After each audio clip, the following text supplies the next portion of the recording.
second. Curt Hennig. Can he do it? Oh my goodness, is he?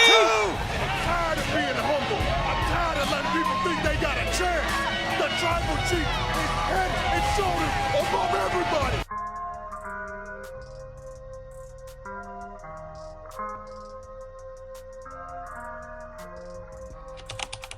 Hey guys, we're here at the locker room. Turnbuckle King here. We're talking about celebrating the life of Mr. Perfect. You guys get the likes up as we come to the locker room. We're talking about remembering Mr. Perfect 1958 to 2003 and definitely some dirty laundry on this one.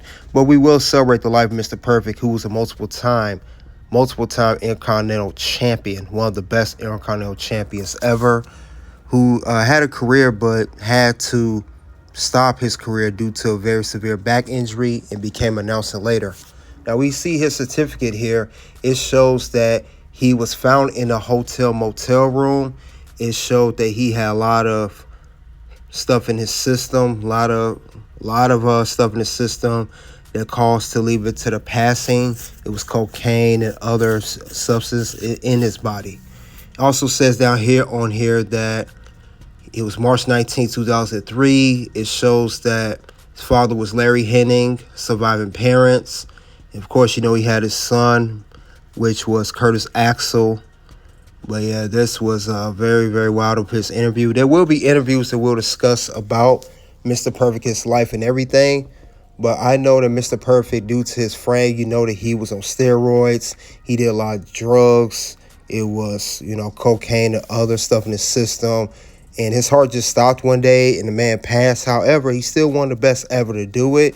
And he was only 44 years old when he passed away. But I know he's one of the best ever wrestlers to not win the WWE Championship or WCW Championship. I wish he had won that title. He definitely would have made his mark as one of the best ever. Good Curt Hennig stories. Never feel like he gets enough credit for just how good he was. Love everything you do. Kev and Sean, keep up the good work. It's been fun to grow up with both of you. Okay, Curt Hennig.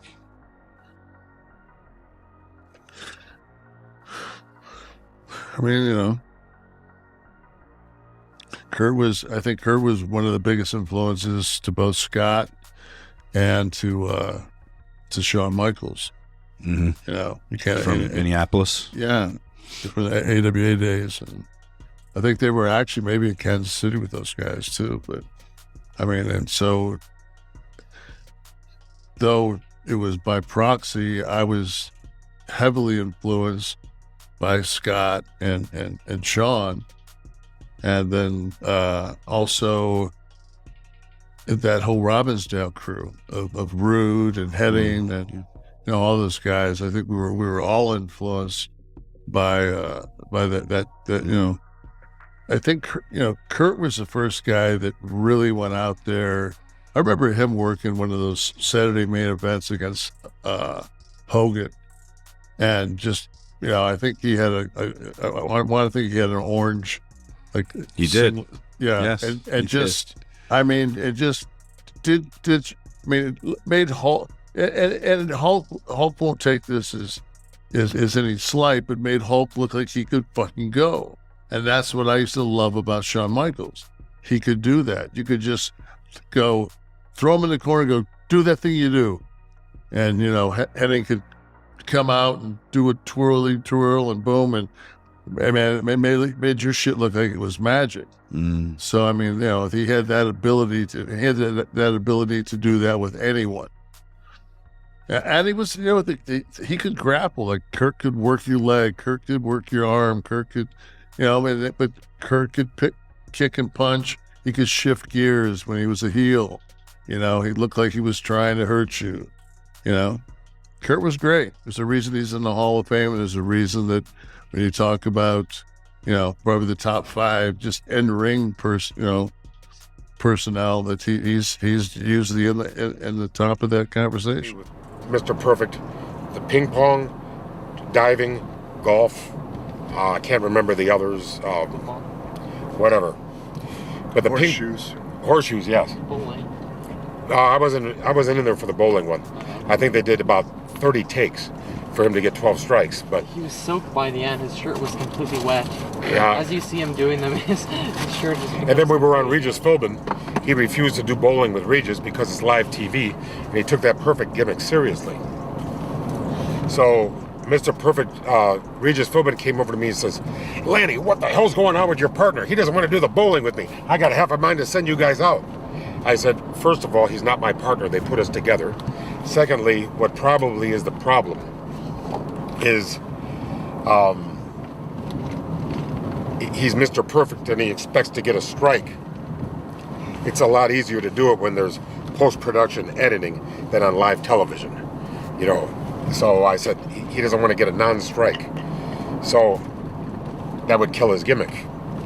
Actually, what killed his gimmick is not bowling. What killed his gimmick is cocaine. Okay, I'm just saying it. Now, people say, oh, how can you speak ill of the dead? The dead are dead. I'm trying to stop somebody still alive from making a stupid choice like he made. Is that all right? You know, at least learn from, he can't learn from his own mistakes. But I'm hoping if anybody listens to this, they might learn from his mistakes. Speaking of cocaine, can you tell us just how common the drugs were in the 80s, in the dressing rooms and in the partying after? Because I know there was a lot of drugs flying around. I came in there in June of 1985, and there was cocaine and steroids were abundant. And I can truthfully say that I've never smoked a cigarette, marijuana, or tobacco. I've never taken a drug, aspirin or otherwise, up until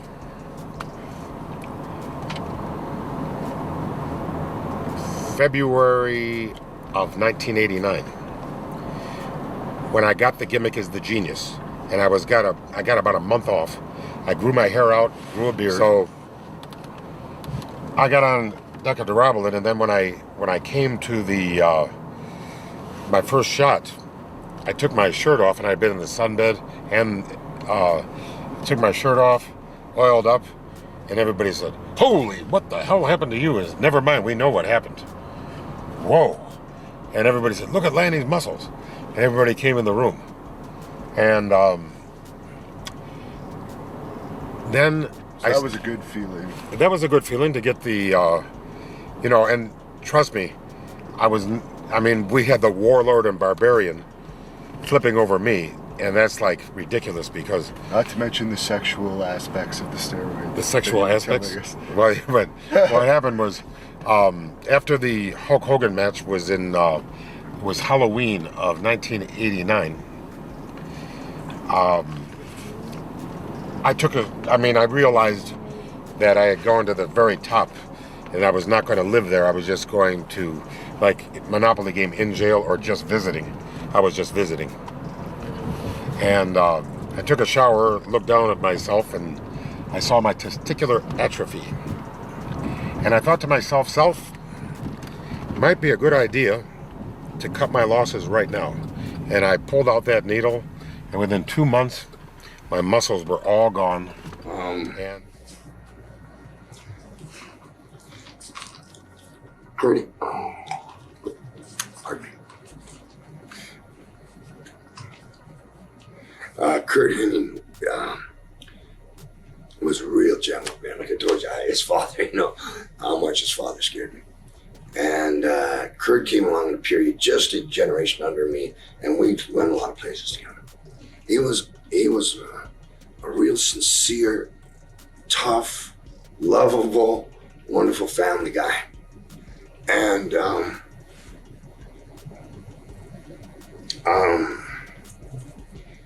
these people that are calling themselves journalists, before the family of Curt Hennig, his immediate family, knew that he had passed on, they found out via the internet.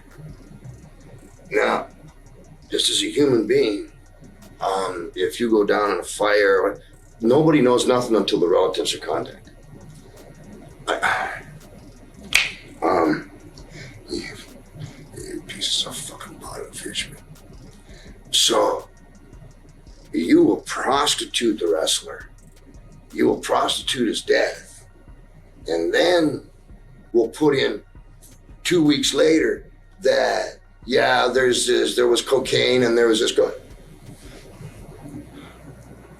First of all, I don't believe it. No, he's my friend. Excuse me. He's my friend. And what's your fucking point? He's dead. What are you going to tell a 16-year-old boy? Your dad died of cocaine? Which I don't believe. Why? You piece of fucking shit. All right, those are the men that spoke was Kevin Nash, Laney Poffo, and Roddy Piper. They spoke on how great Mr. Perfect was or what happened to him. Their thoughts on Mr. Perfect. Some people got teared up about it, but the man was definitely one of the best ever to do it. We're here remembering Curt Hennig. That's all I have for Celebrating Life with Mr. Perfect. We are definitely wish he was still here. And we're remembering him from 1958 to 2003. You guys let me know what is your best memory of Mr. Perfect, your favorite match of Mr. Perfect, favorite moment of his career, because he's definitely sorely missed. It's been over 20 years since he passed. Soon to be able to pop up in the links below to the content here. I appreciate you guys coming out, support the channel.